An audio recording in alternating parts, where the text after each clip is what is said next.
Hello all. So in today's lecture we'll see about how the polymers are used as biomaterial. So in previous lecture we have covered about what is a polymer and how it is synthesized and what are the different types of polymers. So in today's lecture we'll see how the polymer is used as a biomaterial. So it is a primary class of biomaterial and it is widely used in biomedical applications because it has the functional properties that are similar to that of soft tissue, and it is surface modifiable,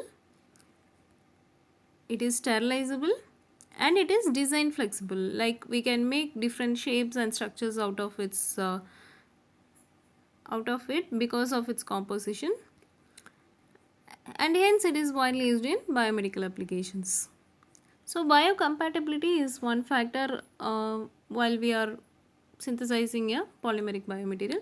Not just polymer, any kind of biomaterial biocompatibility is like the primary factor that has to be met. So polymeric biomaterials can be categorized into synthetic polymers and natural polymers. So synthetic polymers, these are some of the examples, and in naturally derived polymers we have collagen, gelatin and chitosan. So some of the applications of your polymeric material, first one is PMMA, which is used for intraocular lens. Second one is polyethylene, which is used for hip implants. Polyethylene terephthalate is used for cardiovascular implant, wherein the valves, if they are damaged, we can use it to replace the valve, and this material can be placed as a replacement for the damaged valve. And polyvinyl alcohol is used for cartilage implants. So cartilage is like the connecting tissue between two bones, right? So if it is damaged, polyvinyl alcohol PVA is used as biomaterial there. Polyurethane as a wound dressing material, like bandage and wound dressing things.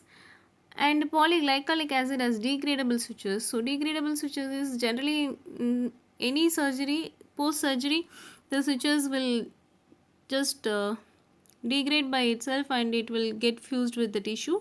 So for such application PGA is used. PLGA is used for bone screw, like for fixation devices to align the bone when the bone is recovering from fracture. In that cases, polylactic co-glycolic acid PLGA is used for bone screw.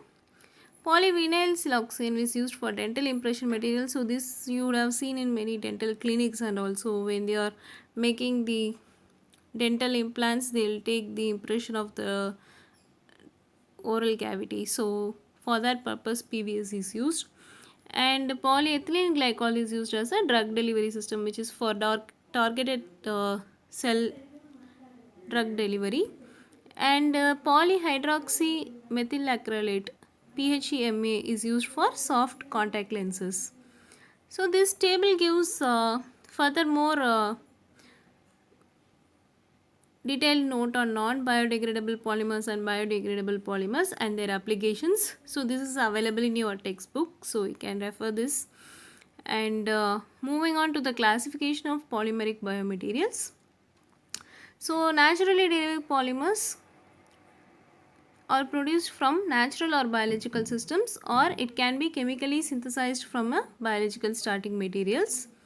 So these are often biodegradable, and because of its functional properties and biocompatibility and biodegradability and non-toxicity, they are widely used for biomedical applications.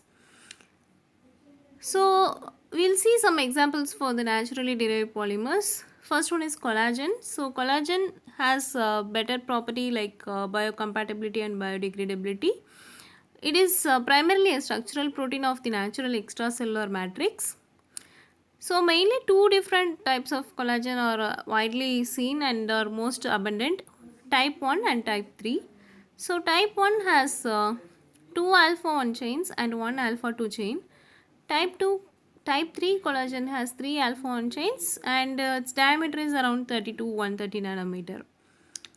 So if you look at the collagen structure, it's a typical triple helical structure. So it has 3 polypeptides and it has 3 chains which are wrapped around each other. So proline, hydroxyproline and glycine. So these three polypeptides are wrapped around each other to form the triple helical structure of the collagen. So the next natural polymer is gelatin. So gelatin is a denatured form of collagen. It can be denatured by acidic or alkaline process.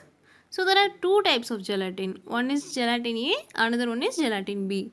Gelatin A is obtained by extraction of collagen using acidic treatment, and gelatin B is obtained by extraction of collagen using alkaline treatment. So gelatin B has higher content of carboxylic groups than gelatin A. So it has its own functional properties, and it is also biocompatible, bioresorbable, non-toxic and non-immunogenic.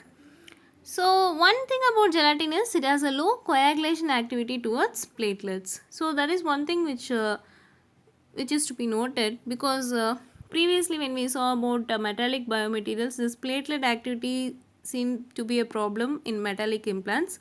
So gelatin, which has low coagulation activity towards platelets, so and it also doesn't elicit any antigenic response, so that is one added advantage for using gelatin as a biomaterial.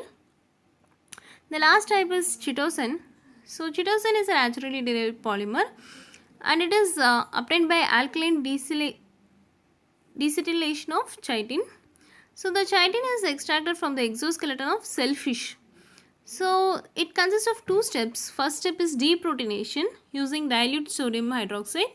Second step is decalcification with dilute hydrochloric acid solution.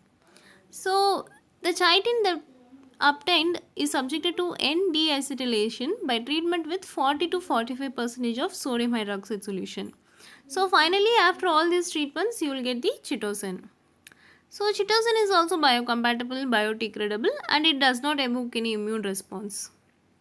The advantage of chitosan is it has good antimicrobial and antifungal activities. So that is one thing about chitosan. So each type of polymer has one added advantage. So for chitosan, it is antimicrobial and antifungal activities. So these are the three different types of naturally derived polymers. And this picture shows some of the applications of your polymer nanofibers. You can see polymer nanofibers are used for tissue scatobis, wound dressing, protective clothing, cosmetics, optical shutter, electrical conductor, aerospace, biosensors, nanocomposites, hemostatic devices, and bioprohiopy and biomolecular delivery. So these are all the applications of polymer nanofibers. Even though it is not in your syllabus, just for your knowledge I have added this. So with this I'll stop today's lecture.